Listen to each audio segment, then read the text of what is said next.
Welcome back to the channel, guys. Ross Grease Gaming with another video, and today we have the Tier 8 Premium Italian battleship, the Roma.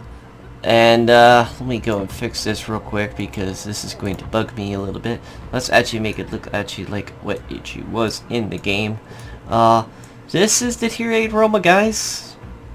Flat out. I like her. She looks beautiful, but where can I start? Oh, good lord.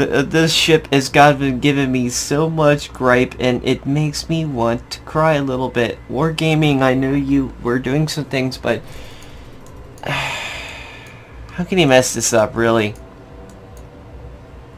Anyway, let's stop complaining about this and actually talk about this thing. What it could be on paper and what she is in real life. First off, let's go take a look at the armor, guys. Right off the bat, you can see its armor is very, very nice. 32 over around all over the deck. Hallelujah! And attack is also 45.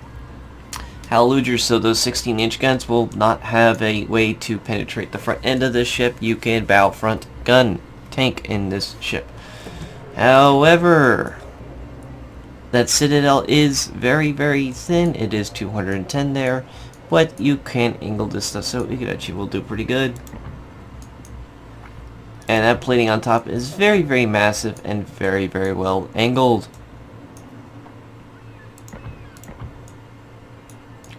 Now, there is a few problems with this ship, and I'm going to point them out. First things first, the guns. The main armor on the batteries is 50 millimeters, and it is exposed on the left, right, and front of these guns. So you can get these incapacitated. Remember, 50 millimeters. So that means theoretically a 5-inch gun can penetrate these barbettes here and incapacitate your main battery guns. Doesn't matter how thick the armor is here. If it hits here, your guns are incapacitated. So there's your first strike, Roma. Number 2, what's wrong about the Roma? It does have a very nice health pool and has a anti-air of, I wish it can kill 1 or 2 planes to save me from eternity of death. Next, maneuverability, very fast, good rotation time, very good maneuverability. Concealment is the highest and most stealthiest of all battleships at this tier, being 11.12 kilometers. For being a battleship at tier 8, that is quite impressive. Alright, now comes the tricky part. The guns. 5-inchers, 15-inchers, sorry, really good. With a lot of secondaries all around, including 152s. Wrestled around the ship. Very, very nice. However, these guns have one nasty perk. The excuse me, the lack of dispersion has made the ship so terrible that you wish that you were playing another ship. The guns on this ship are complete, chaotically terrible. You will be playing as if you are playing a game of rolling the dice. If anybody here is a board game lover, this is your examples. You playing Risk and you rolling low numbers. You playing Axis and Allies and rolling high numbers. You playing Dungeons and Dragons and going after that major boss and praying that you have enough of a good dice roll to not take much damage and do high dealing damage for you and your allies going against the Mighty King or Great Demon in front of you and rolling the worst roll of eternity and getting yourself and everybody else killed. Raz, are you serious? Yeah, pretty much. This thing is such a roll on the dice, so you're praying that a shell will hit the target, when in most cases it will miss or not hit at all. And I'll definitely point out about this, but overall, the ship, is it good? It's much to be desired, and we'll go on to that when we go do this match. Let's get started. Oh, and I also forgot to mention something here.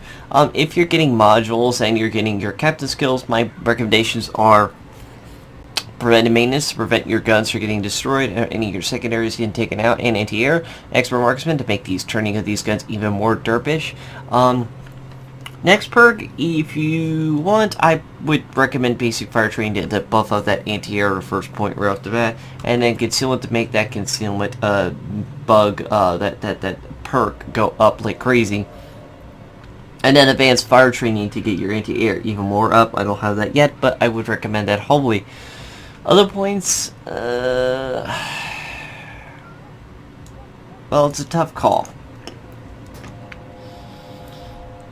Perhaps I would recommend, with getting now 14, and now you only have now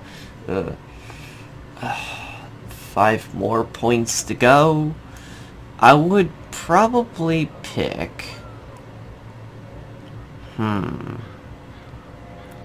maybe perhaps High Alert, and maybe Superintendent to get an extra heal or something, but really, I can't think of much else. If you guys have any other ideas, I think you can go right ahead. But most cases, you need to buff up the anti-air, and you need to buff up this trick pony of, I am a very stealthy battleship, and I'm here to do some major damage to very close range to targets.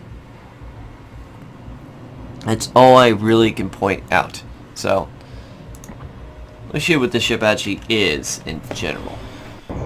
Okay guys, so this, ladies and gentlemen, this is now the Roma, and I'm kiting away, trying to get myself away from the enemy and then coming back in to assist the team.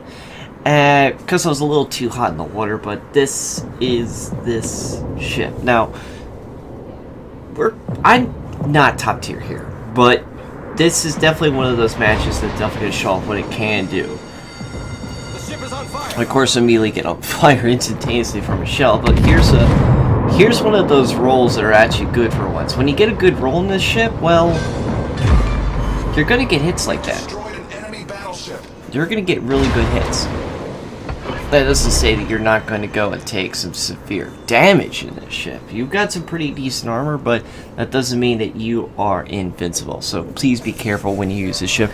You will take damage if you're a complete idiot. It is not idiot-proof for the armor. But armor-wise, it's pretty solid. I have to give Roma one of those things. It's actually got some seriously decent armor.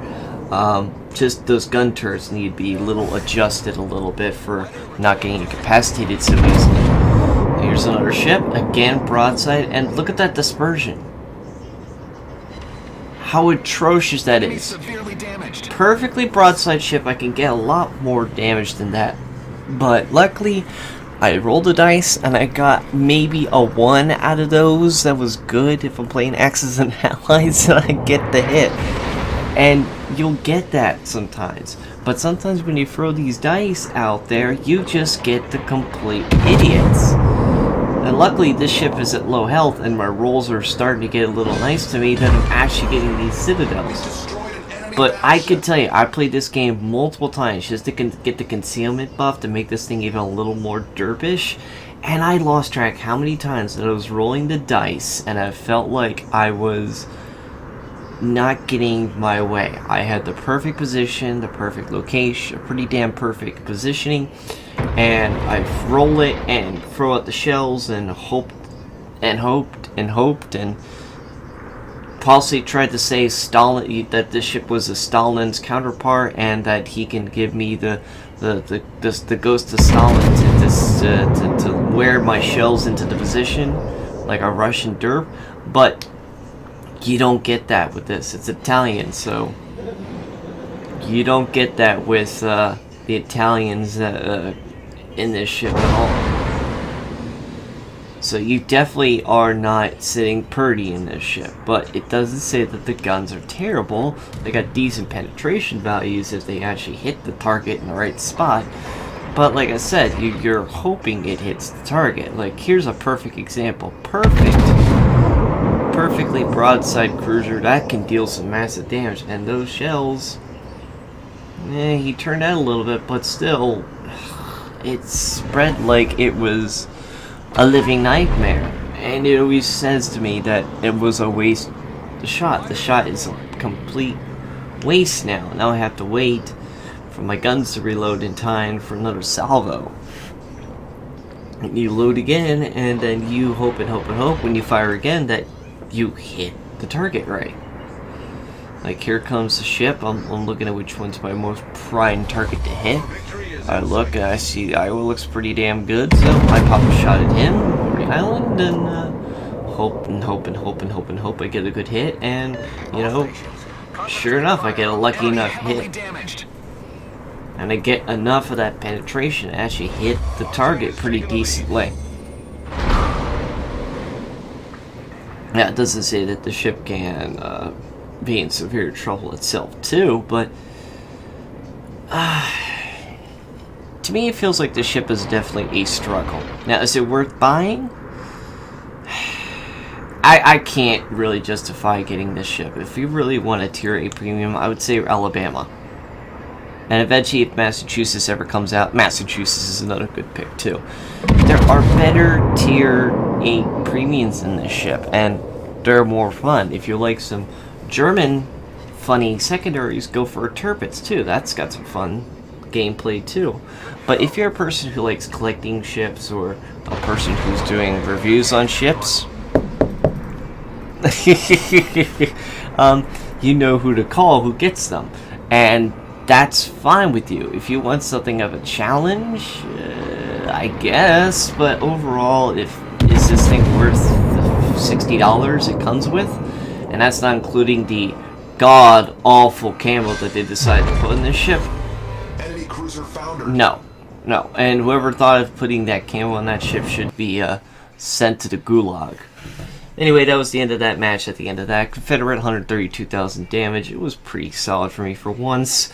Like, that was the best match I got that whole day. I was playing it all day, and that was the best match I got at 132,000 damage. And that's coming from my mouth. I've done better in other tier 8s, and it was more enjoyable overall. This one felt like I was pulling teeth out of my skull. Anyway, hope you guys like this review on the Roma. Hope to see you again all in the high seas. Hit the subscribe button if you guys want more content. If you guys want to see any of the other premiums that I have, look at the premium spotlight playlist. There's many more premiums you guys can look at and you see reviews on and just have any other ideas on. But other than that, hope you guys enjoyed. Take care. See you on the high seas. Farewell. You fool!